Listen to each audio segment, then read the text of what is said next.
Today we are going to start a new chapter. The name of the chapter is NPO. NPO का full form is non-profit organization. Okay, the main motive of this organization is to serve its members. Okay, the main motive is to serve its members, but not earning profit. It can be a secondary motive, but primary motive is to serve its member. Now, while serving its members, okay, the NPO, the non-profit organization, can earn some profit. It is possible, and that profit is known as surplus. It is also possible that there will be a loss, and that will be known as deficit. Okay, so if there is a profit, which is also known as surplus in NPO, it will not be distributed among its members. Rather, it will be added to the capital fund. अच्छा बच्चों, कोई भी organisation अपने members को जो सर्व करेगी, सर्व करने के लिए भी तो क्या चाहिए बच्चों, बोलो ना, पैसा चाहिए ना, बोलो ना, पैसा चाहिए. Yes sir. उसको तो पैसा चाहिए. वो पैसा कहाँ से आएगा? वो पैसा भी मेंबर्स ही देंगे in the form of what बच्चों? In the form of subscription. जैसे for example, once you become a subscriber, you become the member of Netflix, in simple words, right? तो similarly जब एक NPO खुलता है ना, जब एक नॉन प्रॉफिट ऑर्गेनाइजेशन खुलता है बच्चों, उसके जो मेंबर्स है, उसके मेंबर्स को सर्व करना है NPO को. तो सर्व तो ऐसे होगा नहीं, ऐसा नहीं है कि वो तपस्या करेंगे और सर्व कर देंगे. ठीक है, तो सर्व करने के लिए भी तो पैसा चाहिए भाई. ठीक है, और वो पैसा लेंगे in the major form of revenue from its members, and these money that they take it from the member is known as subscription. Yes. So coming to the next question, I will shoot you another question and you will have to answer me this question. Okay, the question is, okay, what is a subscription? What is a subscription for NPO? What is a subscription for NPO? बताओ ना. Sir, it is the revenue or amount taken by the members. Exactly. It is the income, sir. It is the income for them. अगर ये income, बच्चों आप ध्यान से सुनना, ठीक है, अगर ये income आपको एडवांस में मिल गया, ठीक है, तो ये क्या होगा आपके लिए? Sir, surplus. नहीं बेटा, वो लायबिलिटी बन जाता है. अगर कोई इनकम इज आउटस्टैंडिंग और अक्रूड, मतलब मिला नहीं है, मिलने वाला है, काम कर दिया मैंने, तो वो क्या बन जाएगा? एसेट. सर समझ में नहीं आया तुझे, अब क्या बता रहे, क्या पढ़ा रहे सर? ठीक है, again I am repeating my question with an example. Okay, understand this very well. Suppose you are my tuition students. क्या हो तुम लोग मेरे? बोलो ना बच्चों. Tuition student. So at the end of the month क्या दोगे आप मेरे को? Let's suppose the fees is 1000 per month. Okay, let's suppose the fees is 1000 per month. Clear? यहाँ तक clear है? अब मेरे को एक बात बताओ बच्चा, Yes, ये फीस मेरे लिए क्या है, मेरे लिए क्या है? इनकम है. सपोज मान लो राज तूने मेरे को, अभी कौन सा मंथ चल रहा है? अक्टूबर. तो सितंबर का मंथ के लिए 1000 प्लस अक्टूबर के मंथ के लिए भी 1000 दे दिया. तो राज इस महीने के लिए कितना दिया तूने? 1000. और फ्यूचर के लिए कितना दिया? 1000. तो इसमें से मेरा इनकम कितना हुआ? इनकम 1000 हुआ. Exactly, that is my point. Income हुआ 1000, बाकी मेरा जो 1000 एक्स्ट्रा तुमने दिया वो क्या रह गया? वो क्या बन गया? लायबिलिटी. क्यों लायबिलिटी है? क्योंकि एडवांस में पे किया. क्योंकि मेरे को अभी सर्विस करना, प्रोवाइड करना बाकी है.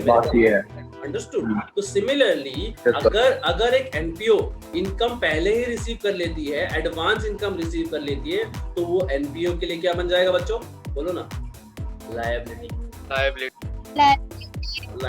Very good. और अगर अब सेम चीज है, ठीक है, अब मान ले मेरा एक स्टूडेंट है जिसका नाम है करण. ठीक है, करण सितंबर खत्म हो गया, लेकिन सितंबर का फीस अभी तक करण ने मेरे को दिया नहीं. तो ये मेरा क्या बन जाएगा? आउटस्टैंडिंग या फिर अक्रूड. क्या आपको आउटस्टैंडिंग और अक्रूड का मतलब पता है बच्चों? नहीं पता है तो बोलो, मैं समझाया तो दोबारा. पता है सर. हाँ, आउटस्टैंडिंग और अक्रूड मतलब due but not receive. Yes. तो अगर मेरा अगेन करण मेरे से ट्यूशन पढ़ता है, करण का फीस जो सितंबर का है अभी अक्टूबर 5 हो रहा है और अभी तक करण ने पैसा नहीं दिया. That means that is my outstanding income और अक्रूड इनकम. दैट मींस ये पैसा मेरे को करण से मिलने वाला है. इज इट माय इनकम और is it my asset? Asset sir. Asset होगा, क्योंकि अभी तक रियलाइज नहीं हुआ है, यस सर। अभी तक रियलाइज नहीं हुआ।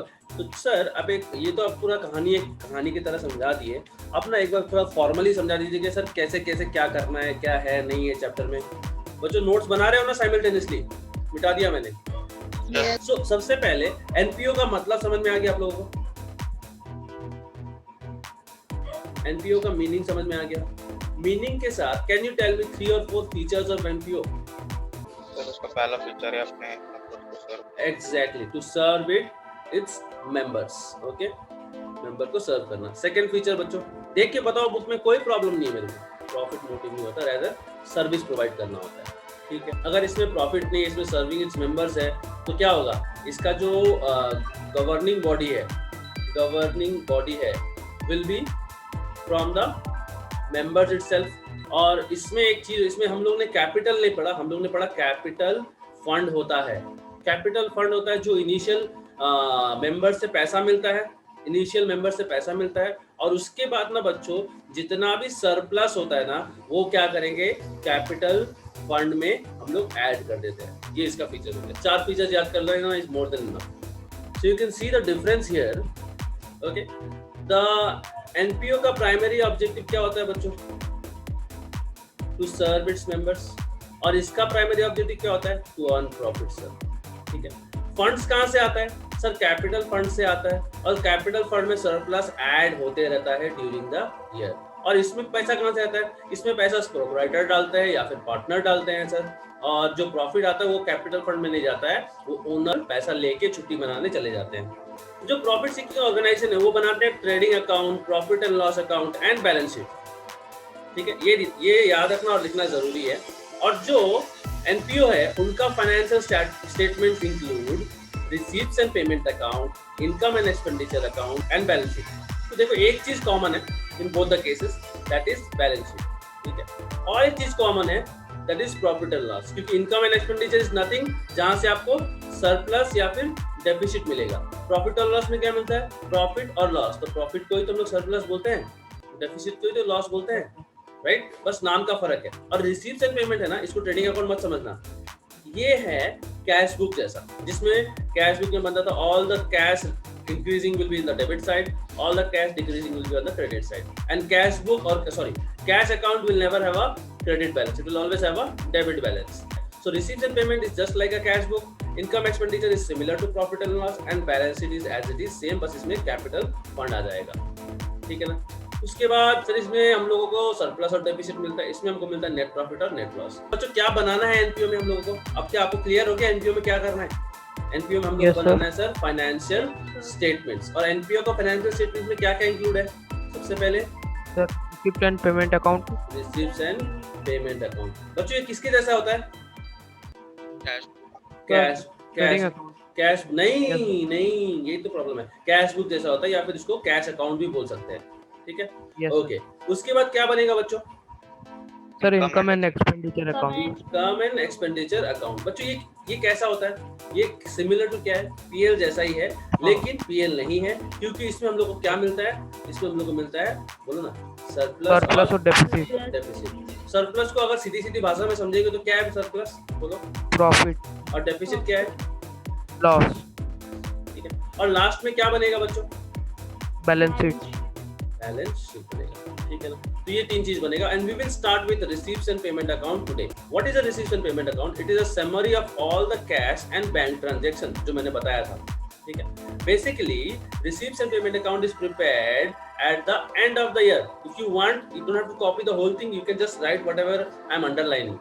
ठीक है, receipts and payment account is made for the whole year.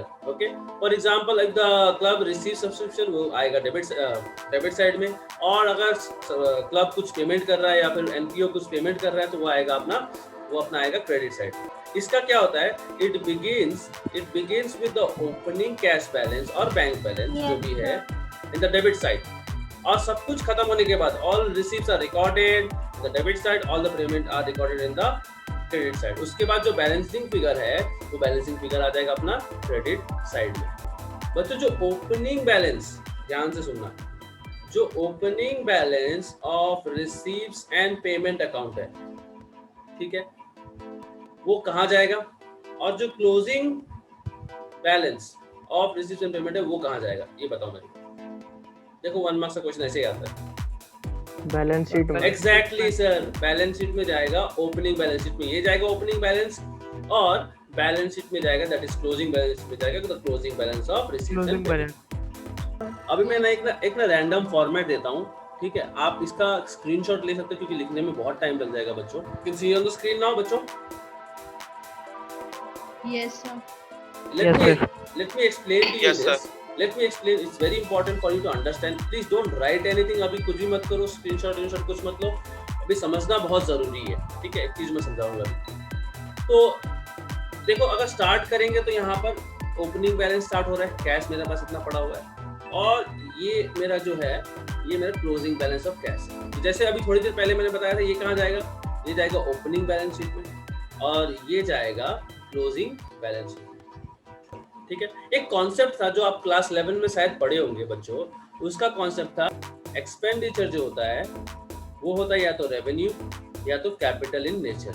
Receive जो होता है वो रेवेन्यू रिसीव हो सकता है या फिर कैपिटल रिसीव हो सकता है। सो कैपिटल एक्सपेंडिचर में सबसे पहले मैं क्या समझाऊंगा आपको, कैपिटल एक्सपेंडिचर क्या होता है। Okay, capital expenditure is that expenditure which is non recurring and generally this expenditure is made on assets. मतलब अगर किसी चीज के ऊपर खर्चा कर रहे हैं और वो आपका एसेट बन जा रहा है तो आपका रेवेन्यू एक्सपेंडिचर है या कैपिटल एक्सपेंडिचर बच्चों? कैपिटल एक्सपेंडिचर है। क्या आप एसेट रोज खरीदते हो, हर महीना खरीदते हो क्या? No sir. नो। तो ये क्या है, ये नॉन रिकरिंग नेचर है, इससे मेरे को एसेट बन जाता है, ठीक है। अब आ जाता है रेवेन्यू में। Revenue expenditure are those expenditure बच्चों जो कि मेरा रिकरिंग इन नेचर, जो बार बार खर्च होता है, जिसका कोई ठिकाना नहीं है, जिसका बेनिफिट मेरे को शॉर्ट टाइम में एक्सपायर हो जाता है। जैसे मान लो मैंने किसी को सैलरी दिया तो वो 1 महीना का बेनिफिट देगा मेरे को। जैसे डेप्रिसिएशन चार्ज किया, जैसे मैं रेंट दे रहा हूँ, जैसे मैं वेजेस दे रहा हूँ, जैसे मेरा तेल का खर्चा है, जैसे मेरा इलेक्ट्रिक बिल है, these are all my revenue expenditure. Why? Because 2 reason है। पहला तो ये रिकरिंग है सर, ये बार बार होगा इसीलिए, और दूसरा जो है इसका जो बेनिफिट है वो होता है शॉर्ट टर्म। क्या होता है बच्चों? वो होता है short term. Okay, short term मतलब ये एक्सपेंडिचर्स में तब्दील हो जाता है। कैपिटल रिसीप्ट वो होता है बच्चा जो मेरा फंड्स जो आता है ना, एक बार में पैसा मिल रहा है ना, जो मेरा बार पैसा नहीं मिल रहा, जैसे डोनेशन हो गया, ह्यूज डोनेशन हो गया, जैसे लाइफ मेंबरशिप फीस हो गया, जैसे कोई फंड मिला, टूर्नामेंट के लिए कोई फंड मिला, मैच के लिए कोई फंड मिला, तो ये क्या नॉन रिकरिंग नेचर है। और ये क्या अमाउंट है, ये this amount are in huge in nature and that is why we call it a capital receipts, ठीक है। व्हाट इज रेवेन्यू रिसीट बच्चों? जो पैसा मेरे को बार बार मिलते रहे, रिकरिंग इन नेचर। जैसे मान लो मेरा सब्सक्रिप्शन वो हर महीना देता है, हर हफ्ता देता है, या फिर हर 6 महीना में एक बार देता है, ठीक है। जैसे मेरा सेल ऑफ ओल्ड न्यूज़पेपर, हर महीना मेरा न्यूज़पेपर खरीदता हूँ, हर महीना मेरा न्यूज़पेपर का एक स्टॉक पाइल अप हो जाता है और मैं हर महीना बेच देता हूँ उसको। तो sale of old newspaper, periodicals जो भी है, ठीक है। जैसे मैं कहीं इन्वेस्ट करके रखा हूँ, वहाँ से मेरे को इंटरेस्ट मिल रहा है, मेरे को कोई डिविडेंड मिल रहा है, ठीक है। जैसे कोई डोनेशन है और वो कोई स्पेसिफिक नहीं है, डोनेशन जो है ना स्पेसिफिक नहीं, उन्हें बोला कि बिल्डिंग के लिए डोनेशन है, वो सिर्फ बोल दिया डोनेशन और अमाउंट भी छोटा है, so in that case that will be a revenue receipt. Okay, now quickly tell me, look in the receipt side, this is the receipt side, and tell me what are the revenue and what are the capital receipts. Subscription जल्दी बताओ sir. Revenue. Donation sir capital. नहीं, revenue specific नहीं है ना बेटा, देखो यहाँ पर क्या बोला मैंने, स्पेसिफिक नहीं है, ठीक है। Legacy capital. Entrance fees basically confusion है लेकिन हम लोग इसको रेवेन्यू ट्रीट करते हैं। Life membership fees sir capital. Endowment fund capital, कोई स्पेसिफिक फंड है। अब देखो यहाँ पर डोनेशन फॉर बिल्डिंग स्पेसिफिक हो गया sir capital. Tournament fund capital sir. Very good. Lockers rent, पैसा मिल रहा है मेरे को, लॉकर में दिया हूँ उससे पैसा मिल रहा है sir. Revenue. Very good. Interest and dividend revenue. Sale of old asset sir capital. नहीं, रेवेन्यू, ठीक है। इसमें जो प्रॉफिट और लॉस आएगा उसको हम लोग रिकॉर्ड करेंगे। Sale of old newspaper and periodicals sir revenue. Okay. Proceed from charity show sir revenue. ये है फंड बेस्ड अकाउंटिंग जो मैं नेक्स्ट टॉपिक पढ़ाऊंगा कल, ठीक है। Dividend receive sir revenue. Interest receive revenue. Miscellaneous receive revenue government grants क्या के लिए दिया है नहीं बताया. Sir revenue rent receive. Revenue revenue अच्छा आप खर्चा में आ जाओ. Building, sir capital furniture, capital capital investment, capital capital tournament expense. Capital ये भी फंड बेस्ड अकाउंटिंग है, ये मैं कल पढ़ाऊंगा. ठीक है. स्पोर्ट्स इक्विपमेंट, सर कैपिटल होगा. बुक्स. कैपिटल होगा. अच्छा यहाँ पर तो बता ही दिया, देखो ना कैपिटल पेमेंट कोई बात नहीं. देखो सैलरी हो गया, ऑनरेरियम हो गया, टैक्स हो गया, printing and stationery, advertisement, electricity bill, insurance, postage, audit fee, municipal tax, price distribution, charity expense, office expense. ये सारा रेवेन्यू इसलिए है बच्चों क्योंकि ये रिकरिंग है और ये शॉर्ट टर्म बेनिफिट देता है और इसको एक्सपेंडिचर में तब्दील हो जाता है. फाइनली समझ में आया क्या? So this is it for today. What we have studied about NPO. What is NPO? I gave you a brief idea about the NPO. NPO कैसे structure होता है, इसका financial statements में क्या क्या include होता है, and then we started about receipts and payment, and this is the format of receipts and payment account.